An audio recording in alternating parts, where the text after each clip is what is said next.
Olá, Igreja Família, mais uma vez estamos aqui refletindo diariamente nos capítulos dos Evangelhos, para nós mergulharmos na vida, ministério, ensinos e milagres de Jesus. Todos os dias, se você está nos acompanhando, nós estamos firmes, capítulo por capítulo, e hoje é dia de Mateus capítulo 24. É um grande capítulo da Bíblia, do Novo Testamento, especialmente porque Jesus fala em Mateus 24 do fim dos tempos.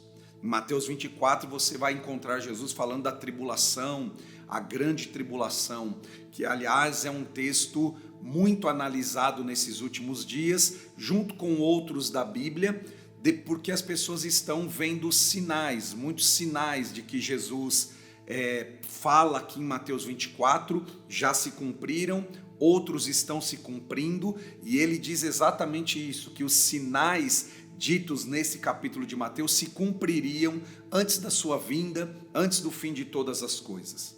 E este é um assunto, o fim dos tempos, que está muito alto, muito forte nos nossos dias, por causa também desse tempo de pandemia que enfrentamos. Um dos sinais é este, claramente em Mateus 24, a Bíblia vai falar muito disso, e as pessoas estão com muito desejo de estudar isso, e muitos falando sobre isso. Sobre duas coisas as pessoas têm falado nos últimos dias: os sinais dos últimos dias e também o anticristo, o surgimento do anticristo, os estudos desses últimos tempos. Mas o versículo que eu quero destacar de Mateus 24 é o que eu considero mais importante em tudo isso que Jesus vai ensinar ali. Até porque, assim como há muitas pessoas perguntando, mas e o anticristo? Ele já nasceu, ele já está entre nós, pelos cálculos eu acho que ele já deve estar aqui, de onde ele é o Biden, ele é o presidente de algum lugar. As pessoas estão gastando horas e horas na internet, agora mesmo, para falar do anticristo, descobrir quem é o anticristo, e muitos com esse desejo, cadê o anticristo, quem é o anticristo? E uma coisa assustadora é que a maioria das pessoas que querem saber, estão estudando, comentando sobre o anticristo, ainda não conhecem o Cristo, ou estão gastando muito tempo para saber do anticristo e nada para conhecer o Cristo, o Salvador, aquele que na verdade nos dá a vitória sobre o anticristo. Então, em vez de gastar tanto tempo com o anticristo, gaste tempo com o Cristo. É o que nós estamos fazendo nessa jornada: conhecer Jesus, conhecer sua vida, debruçar nos seus ensinos. Outra coisa é o tanto de gente que está falando de Mateus 24, esse sinal, aquele outro sinal. Em vez de você se preocupar com os sinais, o tempo, eu quero lhe convidar a ler comigo Mateus 24, 13, que é o versículo que eu quero destacar para hoje, que diz: aquele, porém, que perseverar até o fim, esse será salvo. Aquele, porém, que perseverar até o fim, esse será salvo. No meio de tudo isso que Jesus falou, o sinal dos fins dos tempos, no meio de tudo isso que preocupa as pessoas hoje, o anticristo, Jesus disse: preocupem-se em perseverar, em continuar. Perseverar é constância, perseverar é continuar caminhando, perseverar é a capacidade de resistir aos choques da vida. Durante a sua jornada na terra, você nunca deixará de viver problemas, crises, enfrentar pandemias, enfrentar coisas que são sinais de que sim, o mundo caminha para o final dos tempos. Porém, a palavra de Jesus para nós é: perseverem, fiquem firmes. É aquilo que o apóstolo Paulo também escreveu: mantenham-se firmes na fé. Ou seja, permanecer no caminho do Senhor. Você não foi chamado para servir Jesus um mês, para servir Jesus um ano.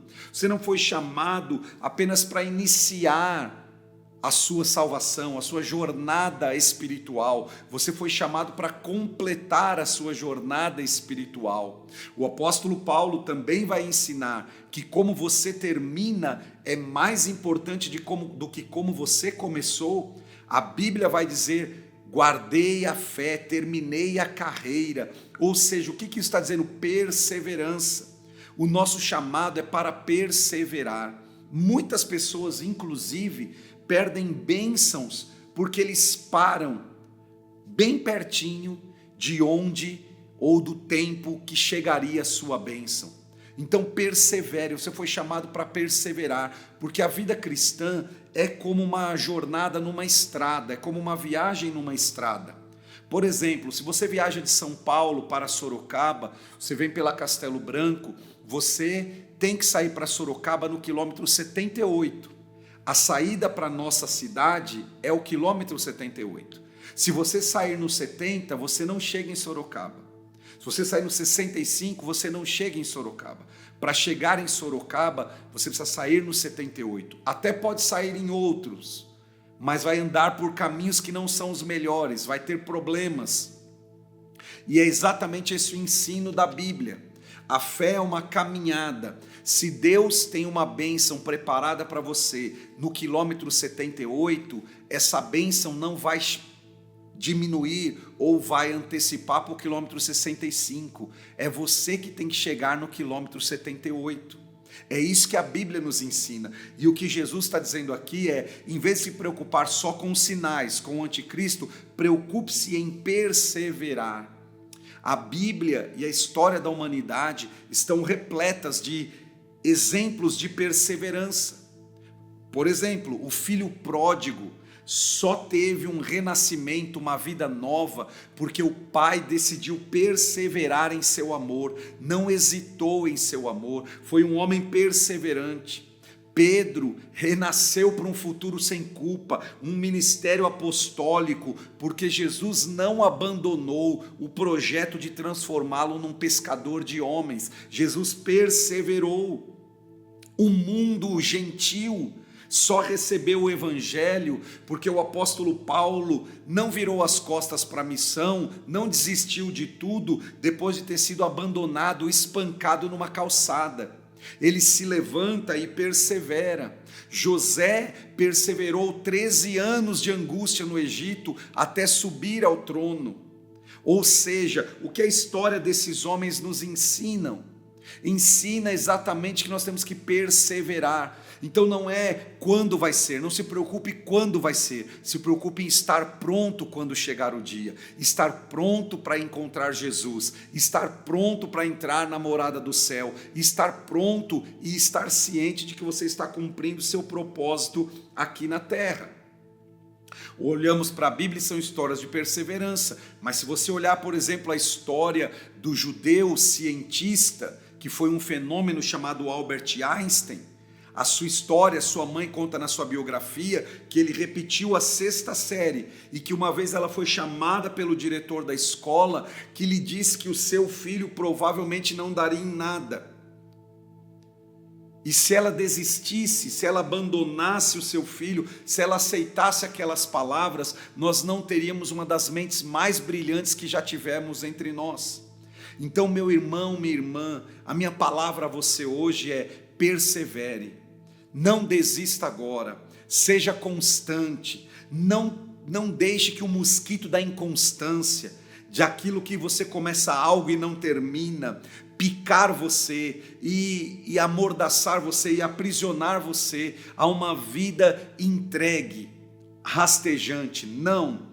Persevere aquilo que o Senhor ainda tem para você, porque há uma verdade: Jesus ainda tem algo para fazer na sua vida, Ele ainda tem planos. Ele disse isso pelo profeta: eis que eu tenho planos sobre vós, planos de fazer-lhes prosperar, planos de dar-lhes um futuro. Então eu convido você a perseverar. Se você está me assistindo agora, e todos nós em algum momento da vida já tivemos o desejo de desistir, se você está tendo agora o desejo de desistir, eu o encorajo, ande um pouco mais, caminhe mais uma milha, porque a sua bênção pode estar logo ali.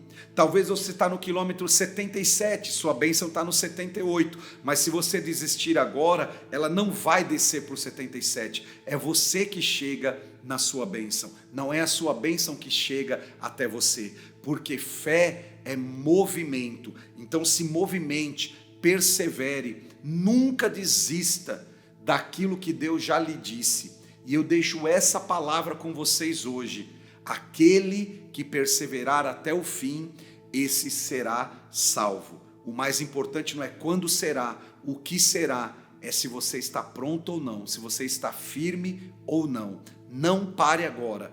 Deus ainda tem obras novas para fazer na sua vida. Que o Senhor lhe abençoe, que Ele renove o seu ânimo, que Ele renove suas forças e você continue sua caminhada, porque ainda há bênçãos do céu e bênçãos da terra sobre você. Um forte abraço, siga conosco diariamente nos capítulos dos Evangelhos de Jesus Cristo. Até logo mais.